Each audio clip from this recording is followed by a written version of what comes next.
Hello, hello. Good to see you all here. Good to see all you out there. This is our Wednesday evening service from New Testament Baptist Church. We would much rather be out in Bylas with our Apache friends. That's where our ministry really is.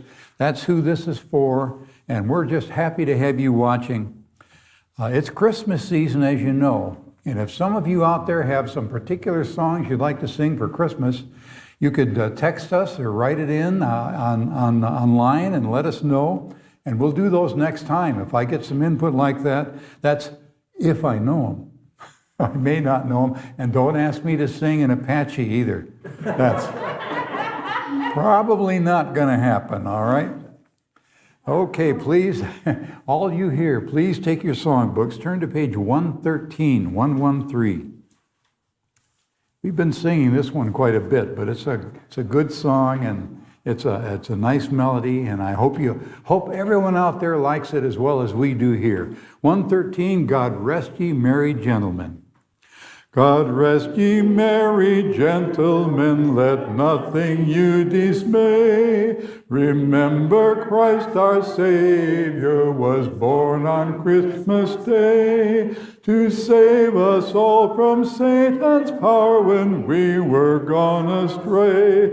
Oh, tidings of comfort and joy, comfort and joy. Oh, tidings of comfort and joy. From God our Heavenly Father, a blessed angel came, and unto certain shepherds brought tidings of the same. How that in Bethlehem was born the Son of God by name. Oh, tidings of comfort and joy, comfort and joy. Oh, tidings of comfort and joy. Fear not, then said the angel, let nothing you affright. This day is born a Savior of a pure virgin bride, to free all those who trust in him from Satan's power and might. Oh, tidings of comfort and joy, comfort and joy. Oh, tidings of comfort and joy. Now to the Lord sing praises, all you within this place, and with true love and brotherhood each other now embrace. This holy tide of Christmas all others doth deface. O tidings of comfort and joy, comfort and joy. O tidings of comfort and joy. Good singing. I thank you for that. Brother John, would you open us in prayer tonight, please? Our dear Heavenly Father, we are so grateful to be in your house tonight. Amen. We love to be where we can be closest to you, and this is the place where we go for that. We love you, Lord. We praise thee, and we hope that you will hear us and will be enjoy the singing. We also are glad that our Apache friends are listening. Amen. And we hope that they will understand what we have to say and will come to realize how much they need God. We all need our Savior. We all do. Amen. And it's free. It don't cost nothing. So we're grateful to have you here, and we want you to share in the Savior with us. So join in and pray to the Lord. And we will be grateful and eternally happy. We thank you for all this, Lord. We're grateful. Help us to be always on our best and have our Christian attitude right. These things we pray in Christ's name. Amen. Amen. Thank you, Brother John. I appreciate that prayer. That really comes from the heart. Now, this next song talks about 3 wise men. I have a secret for you. The Bible does not tell us how many wise men there were. A lot of people think there's 3 because the gold, frankincense, and myrrh, but we really don't know. There may have been 3, may have been more, may even have been 2. We know there was more than 1, right? Page 114, or hymn number 114. The first Noel. We're going to sing the 1st, 2nd, 5th, and 6th stanzas, okay? I'll help you out as we go along. The first Noel, the angels did say, was to certain poor shepherds in fields as they lay. In fields where they lay keeping their sheep on a cold winter's night that was so deep. Noel, Noel, Noel, Noel, born is the King of Israel. They looked up and saw a star shining in the east beyond them far, and to the earth it gave great light, and so it continued both day and night.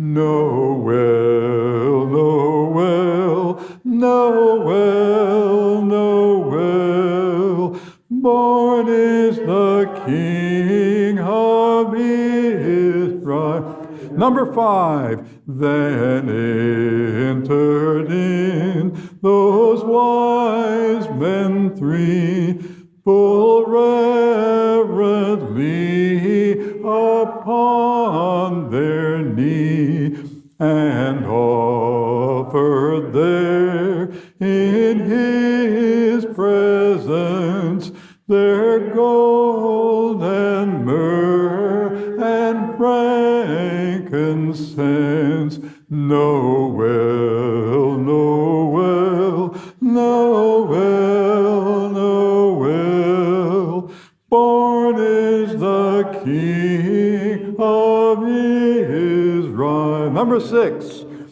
then let us all with one accord singing praises to our heavenly Lord, that hath made heaven and earth of naught, and with his blood mankind hath bought. Noel, Noel, Noel, Noel, born is the King of Israel. Good singing, good singing. I can almost see the fire crackling in the fireplace and the Christmas tree over in the corner. All right. Number 117, hymn number 117. We're going to sing this a little bit slower, but still with feeling. And look at those words, O little town of Bethlehem. O little town of Bethlehem, how still we see thee lie. Above thy deep and dreamless sleep, the silent stars go by. Yet in thy dark street shineth the everlasting light. The hopes and fears of all the ears are met in thee tonight. For Christ is born of Mary and gathered all above. While mortals sleep, the angels keep their watch of wondering love. O morning stars together proclaim the holy birth, and praises sing to God the King, and peace to men on earth. Number 3. How silently the wondrous gift is given. So God imparts to human hearts the blessings of his heaven. No ear may hear his coming, but in this world of sin, where meek souls will receive him still, the dear Christ enters in. O holy child of Bethlehem, descend to us, we pray. Cast out our sin and enter in. Be born in us this day.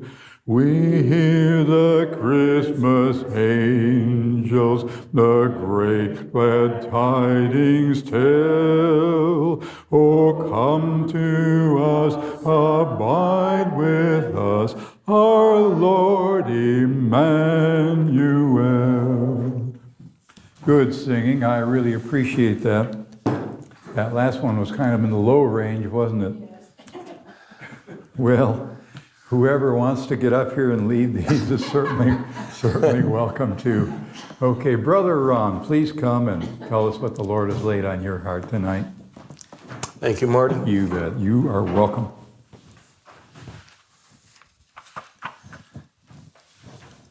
Good evening. Tonight's message, it's not up there yet, but it will be. The thought was on boiling water, and actually I changed the title after I got all done with the message. And oh, there it is. All right. Well, there's an old saying, and I've never tested it to find out if it's true, but if you put a frog in a pot and you slowly boil it, he will stay right in that pot until he dies, until he's cooked. Where if you heat it up quickly, he realizes what's going on and he jumps out. Well, humans are a lot like that frog in a lot of ways. And that is that particularly unsaved humans, there's a whole lot going on in this world and around us, and most people can't see any of it. They're oblivious to it. There's a lot of evil going on, and as far as they're concerned, hey, it's been like this most of my life, if not all of my life. So the water is slowly heating up, and we're coming to a point where mankind will not be anymore. And yet, they're content in the hot water. As things are starting to boil, they're content with their own life the way it is, sinful and all. So if you would, please turn to 2 Timothy chapter 3 is where our primary text will be. And much of this thought came from a friend of mine, some notes that he had. And his name is George Zeller, and you're going to hear his name again in a little bit when he was younger. 2 Timothy chapter 3, verse 1 says, "This know also, that in the last days perilous times shall come." That word perilous means difficult, that is dangerous, or by implication, furious, angry, in fierce days shall come. It's going to come. Now, a lot of people think, oh, it's kind of like the water that's warming up. I'm used to it. There's nothing different today than what there has been in the past. Maybe there is. Verse 2, for men shall be lovers of their own selves, covetous. They're money hungry. They want things for themselves. Boasters, proud, blasphemers, disobedient to parents, unthankful, unholy, or wicked, without natural affection. In other words, without the ability to cherish affectionately. That goes for people for their own children, for their spouses. They've lost the natural ability to cherish affectionately. Truce breakers, false accusers. Boy, we just got out of a very intense political period of time. And do you think there was a lot of finger pointing going on? False accusations? Oh, it was all over the place. Incontinent, that means with no self-control. Fierce, meaning untamed or savage. Despisers of those that are good. Traitors, heady, high-minded, lovers of pleasure more than lovers of God. Having a form of godliness, in other words, an outside appearance of godliness, but nothing going for them on the inside. Having a form of godliness, but denying the power thereof, the strength that comes from God, that is supposed to be within us. From such, turn away. Now, in this first verse, chapter 3, verse 1, it tells us that difficult times lie ahead. Hard times, times of great stress. The only other place that this particular word is used is in Matthew 8:28, where it speaks of the two demon-possessed men described as being fierce. That word fierce there is the same word as what is used. Difficult.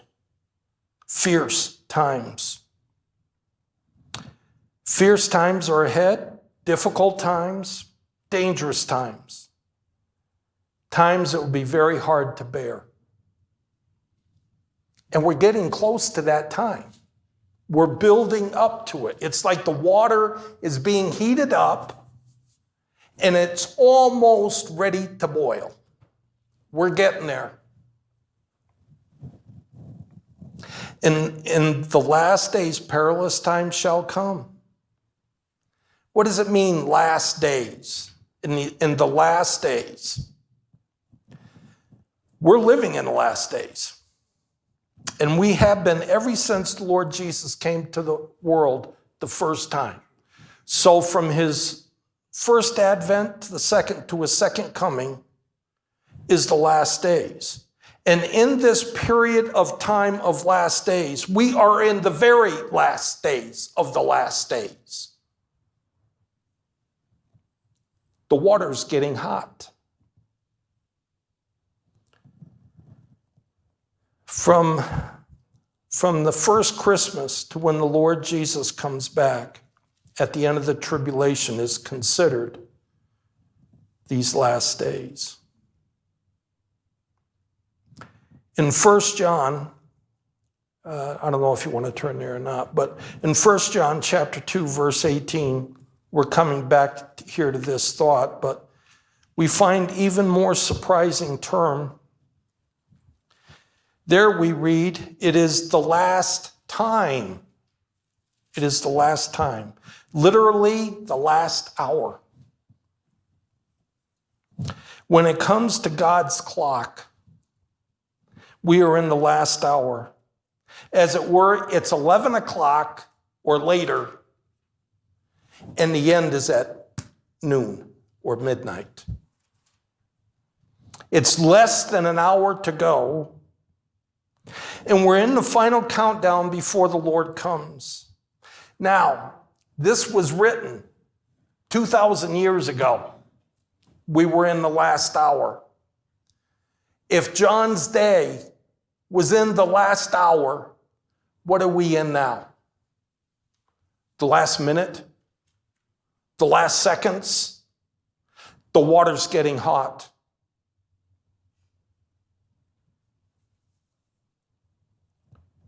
We're in the last seconds, I believe. The countdown is getting lower every day. What came to mind on this, what's that song that the little kids sing? 10, 9, 8.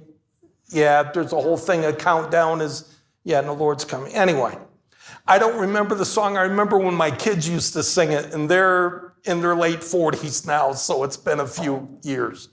Sorry, I don't remember it, and I wouldn't sing it anyway. Not a solo. But the countdown is counting, and it's getting closer every day. That's right, the clock is ticking. We're living in the last times, in the end times.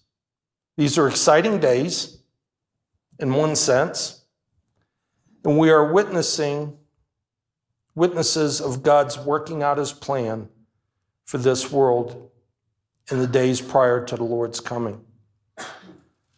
Matter of fact, a couple of weeks ago, in our church bulletin, it was stated, are things falling apart or falling together for the plan of God?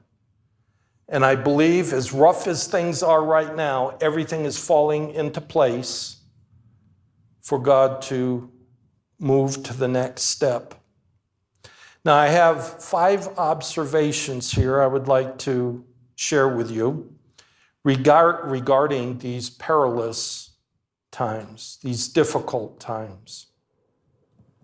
1, the characteristics have been true of sinful men ever since the fall.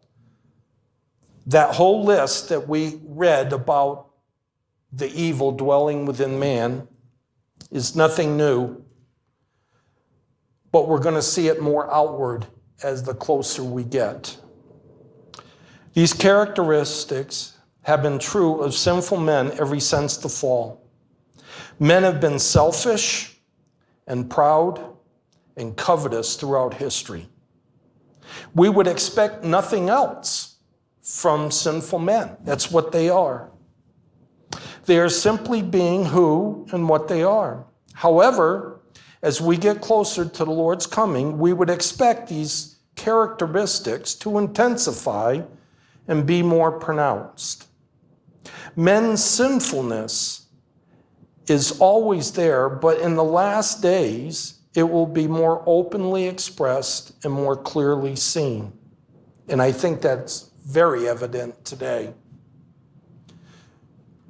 For example, when I was a child, if somebody was gay, boy, that was not public at all.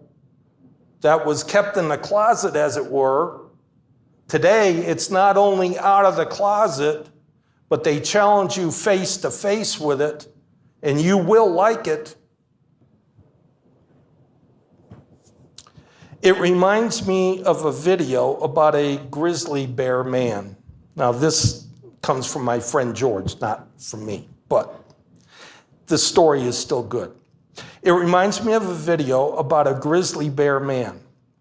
This guy lived with the grizzly bears and got very close to them, and they never seemed to harm him. They acted like they were friends. I thought, wow, these grizzly bears are friendly creatures. Well, I mean, wouldn't that make sense? If you'd never seen one before. He got amazing videos of these creatures as he lived among them. But one day, a grizzly bear tore him to pieces along with his girlfriend and devoured him. That's the nature of a grizzly bear. That's what grizzly bears do. The grizzly bear acted like a grizzly bear. No one should be surprised. And for a while, those bears didn't seem to be very aggressive. Not at all. They seemed to be buddies, but in the end, they showed what a grizzly bear is. And in the last days, men will show their grizzly bear nature. May have been held back, like the gays in the closet. It was restrained. In the last days, it's not so restrained. The seeds of evil were planted and already sprouting in Paul's day. But as time goes on, these plants continue to grow and reach maturity. And the sin, which will be much more obvious and evident to all, to everybody, not just believers. The second thought. This chapter reminds us that these first 5 verses we looked at, this chapter reminds us that as we get closer to the end, conditions are not going to get better and better, but conditions are going to get worse and worse. The Bible does not teach us that better things are ahead. Not here on this earth. On the contrary, it tells us that perilous times are ahead, difficult times, dangerous times. This chapter does not tell us that things are getting better and better. It's telling us that things are going to go from bad to worse. It's not good today. Tomorrow's going to be worse. Unless the Lord comes and takes us out of here. But it's still going to be worse for those that stay behind. In 2 Timothy 3:13, the Bible says, "But evil men and seducers shall wax worse and worse." Not better and better, worse and worse, deceiving and being deceived. I share this with you because there are some who believe that conditions are going to get better and better before the Lord comes. These people are post-millennialist, or sometimes called reconstructionist. They believe that gradually conditions will improve, men will be converted to Christ, society will start to see amazing changes as the nations of the world start to practice biblical principles. By the way, practicing biblical principles does not save anybody. The whole world can practice biblical principles and still go to hell. That's not the answer. And then after the world is healed of its major problems, then Christ will come. That's contrary to the Bible. They believe society will improve and become Christianized.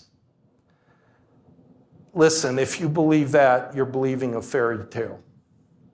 It's just simply not found in the Bible. And if you look around at what is going on today, you've got to have your head in the sand, refusing to believe the reality that we are living in today. This world is like the Titanic, and it's going down. It's in the process of sinking, and men on board still don't feel the water starting to boil. The end is close. It's very near. How long will it take for this Titanic to finish sinking? I don't know. But it's going to sink. It's going down. It's got holes in it. The third point, toward the end of the age, there will arise a world leader. Now, most of you know this. The Bible calls this man, and it will be a man, the Antichrist, or the man of sin. The characteristics of the days are found in these first 5 verses that we looked at. Not only is it the character of the days, but it's going to be the character of this character.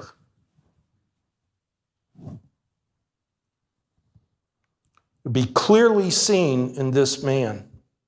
He will amplify these horrible characteristics. The unsaved, unbelieving world will flock to him. He isn't going to be just some guy that pops up and said, this is what we're going to do. And people are like, man, that doesn't sound like a good idea. No, the world, the unsaved world, because the church is going to be raptured out, the unsaved world that is left behind is going to flock to this guy as if he was Jesus Christ himself. And yet, he is not. He's a counterfeit.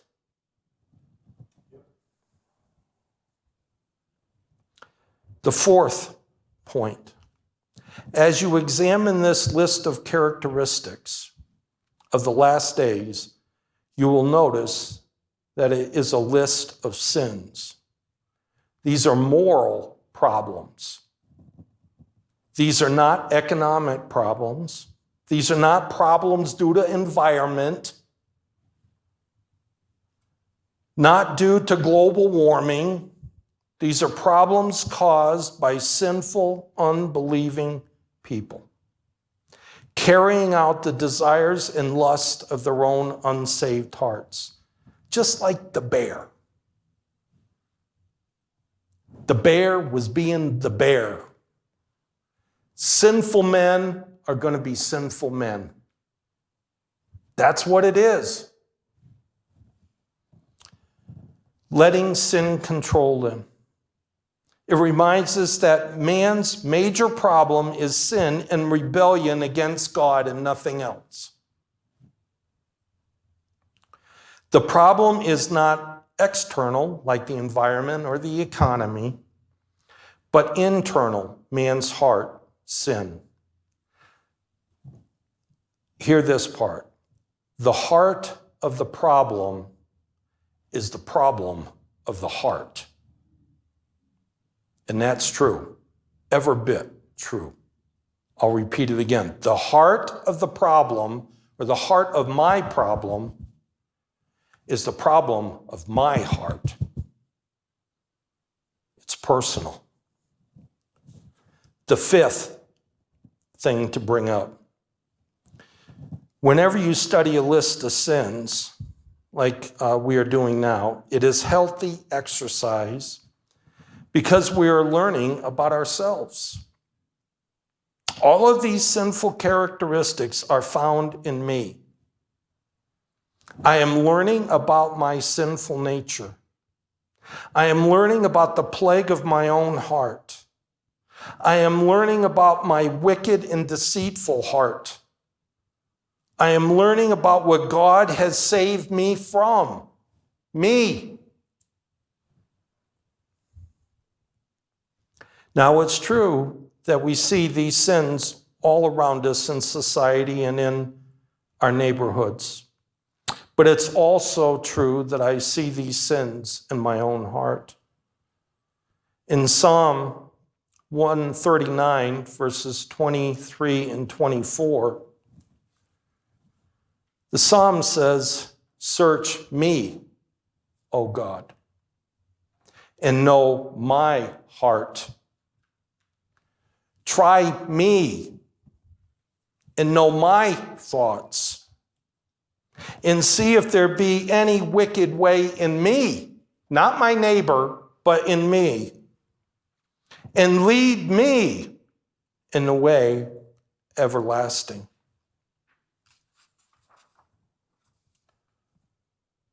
Back to 2 Timothy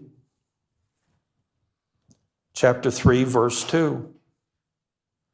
Men shall be, and by the way, this is not just men, this is women too, so Don't point your fingers just at us.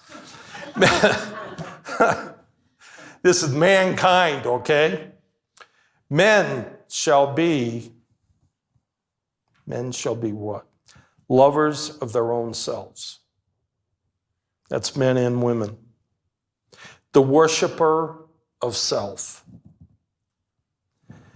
We just looked at a list of sins that are found in each of us, but in spite of that, people will worship themselves. I mean, if you look at those first 5 verses, look at the things that are wrong, and yet people, those same people, will worship themselves. Look how great I am.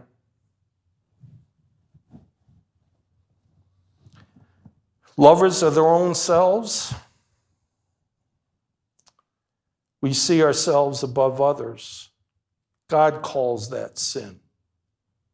When we think we're better than the guy next door, it may just be that his sins are more public than your sins and mine. We are all sinners, but that does not give us an excuse whatsoever.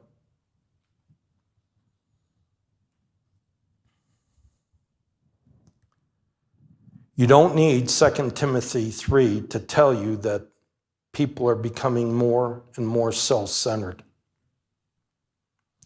Time magazine in 2013 printed this. Even though selfishness or narcissism has characterized mankind throughout the centuries, it's not a new thing, studies indicate that the current generation of young people are experiencing a narcissism epidemic. Guess what? Us older folks, don't be pointing a finger. Guess who taught them this stuff? They're our kids and grandkids. We're responsible as well. So we can't just say, oh, it's those young people. No, it's us. And it's being displayed by these young people.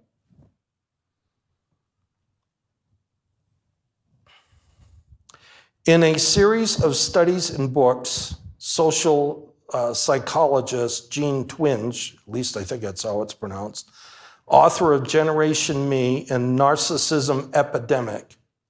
Now remember, this is not out of a Christian magazine. This is out of Time magazine, all right?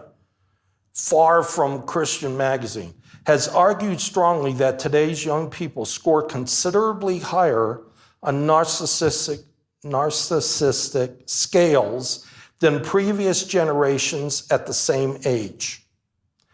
As causative factors, she points to 3 cultural trends: the rise of electronic communication, it's all about me, which has drastically cut down face-to-face social interaction, increasingly violent and more sexual saturated mass media, which desensitizes kids to others, and an avalanche of consumerism and materialism, end quote.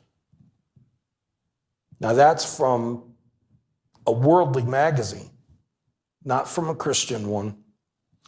Narcissism, as you probably know, is a term that originated from Narcissus, a Greek mythology who fell in love with his own image reflected in a pool of water. That's where the word comes from. Oh, I'm so gorgeous. Nobody's as good as I am. Look at me. Well, that's what it came from, all right? It is so easy for a person to think that he is the center of his own solar system and everything revolves around him. Now, like I said, we raised a generation of people that are centered on this very thing. Everything else, well, don't offend me. Of course, I can offend all kinds of people, but don't you offend me. But we know that the sun is the center of the solar system. The Son of God is to be at the very center of everything, everything is to revolve around him. The Christian life is supposed to be the opposite of a self-centered life. My life is not to be about me, it's supposed to be about Christ. When people know me, I'm supposed to lead them to Jesus Christ. Why? I'm a Christian. Christ-like. That's who I'm supposed to be. That's what I'm supposed to be, like the bear. The bear ate the guy. Why? He's a bear. That's what bears do. I claim to be a Christian. I should be a Christian. It's not about me, it's about him. It's the opposite of self-centered life. Summed up in 4 words, not I, but Christ. It's about him. Galatians 2:20 says, I am crucified, or if you got your Bible and it's your Bible, right where it says crucified, you can write in co-crucified. When Christ died on the cross, he took my flesh and put it to death on that cross. He paid my sin. I was crucified with him when I receive him as my Savior. I am crucified with Christ. Nevertheless, I live, yet not I, but Christ liveth in me. And the life which I now live in the flesh, I live by the faith of the Son of God, who loved me and gave himself for me. Does that describe your life? If you're a Christian, it's supposed to. Is it a reality? If you're a Christian, are you being a Christian? Like the bear being a bear? Is it real? John 3:30 says, he must increase. Day by day, he must increase, I must decrease. That's speaking about being in my life. In my personal life, Jesus Christ must increase and I must decrease. Matthew 16:24. Then said Jesus unto his disciples, if any man will come after me, let him deny himself and take up his cross and follow me. Now, to deny self is to say no to self. No, I'm not supposed to be acting that way. I'm not supposed to be doing that. I am to deny myself. The Christian life is not a life of loving self. No. It's a life of denying self, saying no to self and saying yes to God. Why? I'm a Christian. I'm supposed to be Christ-like.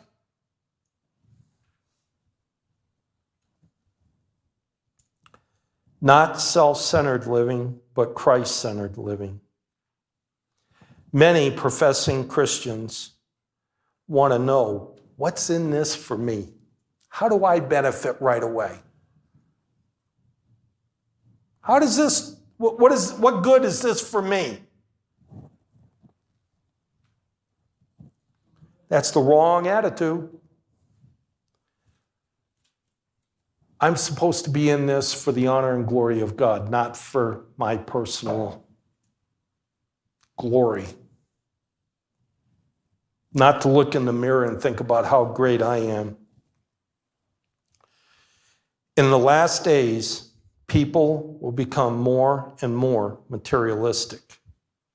Even now, it's gotten to the point, now if you think about this, this is very true. Now, I'm not sure about this last Black Friday, but it's become more and more materialistic. Even now, it's gotten to the point where Black Friday has become a day that's more special than Thanksgiving. It is to a lot of people. So a holiday that was originally given to encourage thanksgiving to God has been turned into a weekend devoted to shopping. In fact, it's the largest shopping weekend of the whole year, by far. It's not even close.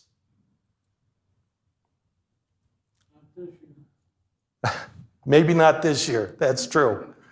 But a lot of people probably still did a lot of shopping online, though. What have we done?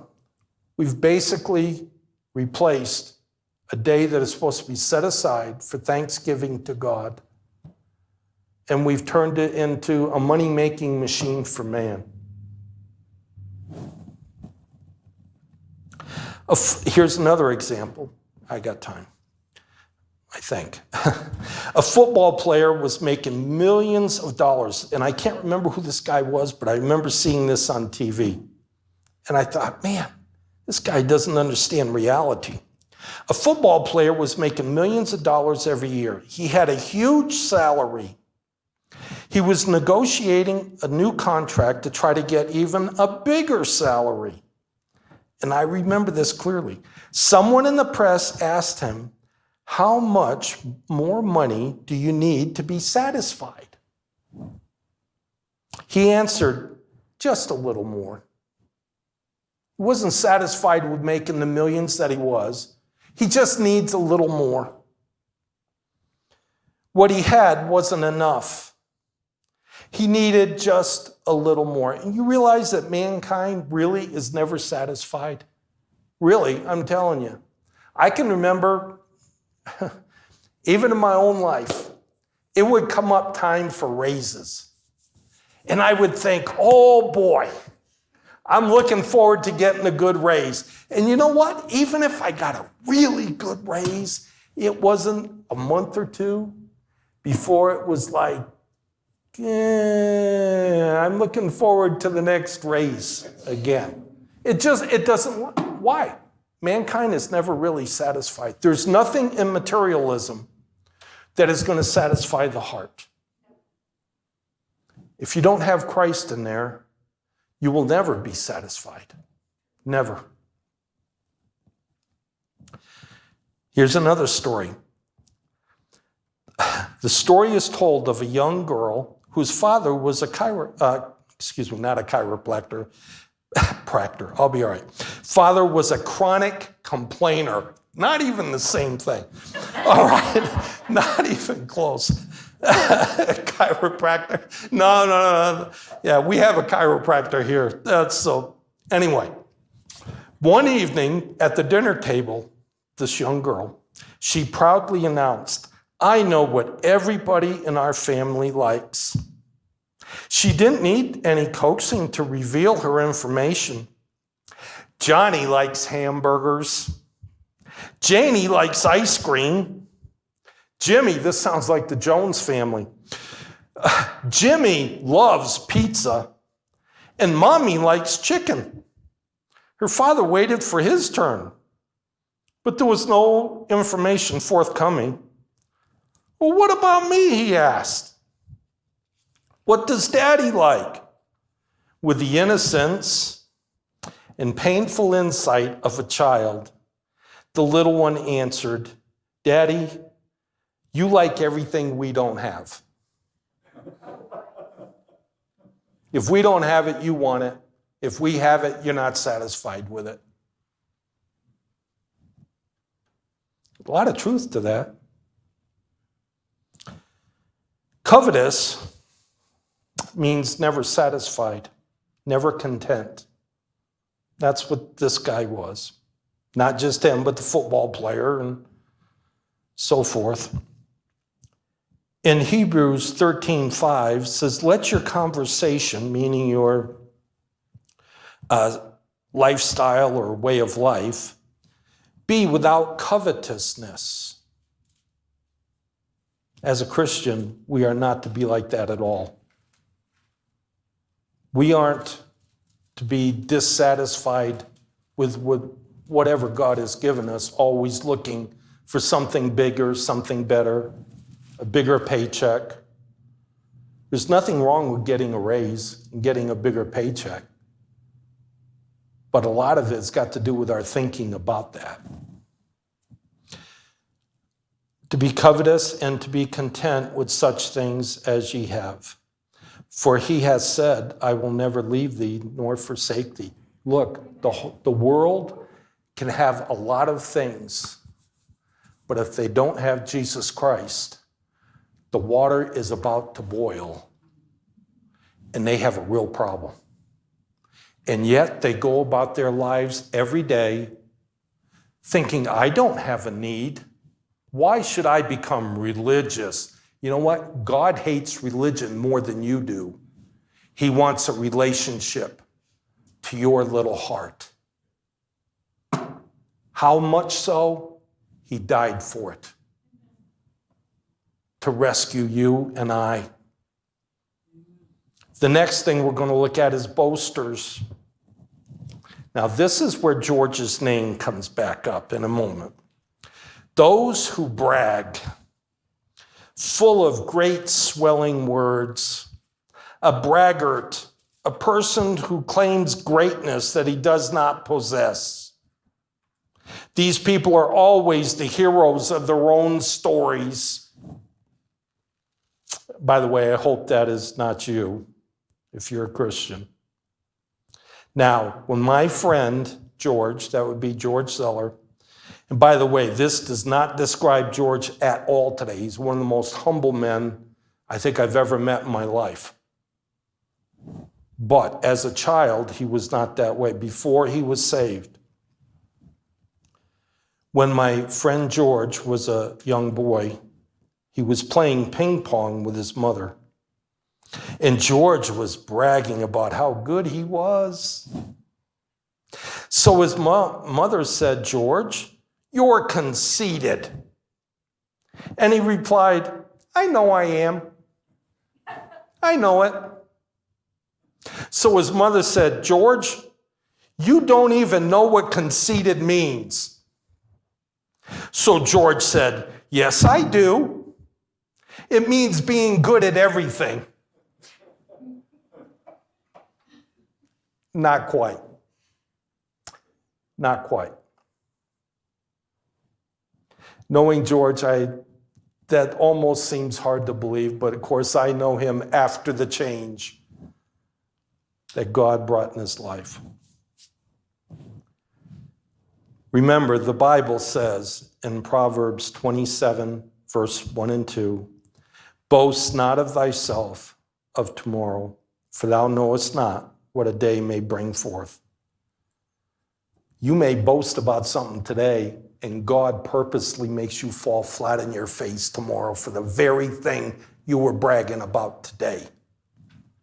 Verse 2, let another man praise thee, and not thine own mouth. Now remember, these are words from God. A stranger and not thine own lips. Don't you be bragging about yourself.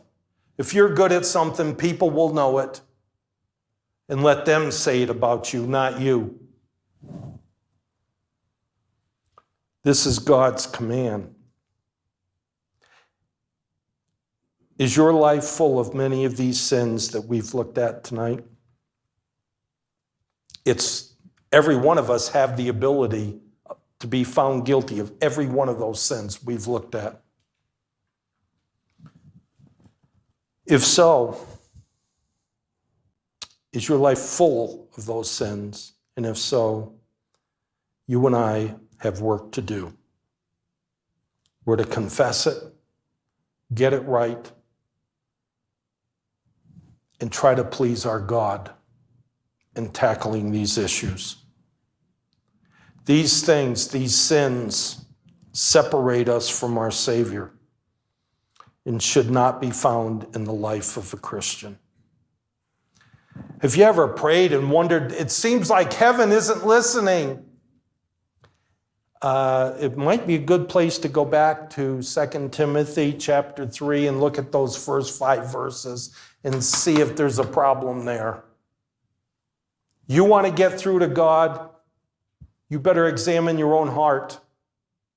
God may be telling you, you need to work on something. But first, you need to belong to Him. Before you ever get to that point, are you really saved? Do you belong to the Master? He bought you with a price. will you claim the free gift of salvation? It's yours. He offers it. If you refuse it, don't blame him. When the water is boiling and you're in trouble, or after you take that last breath, don't blame God. He loved you and he offered you a free gift, and you are the one who has rejected it.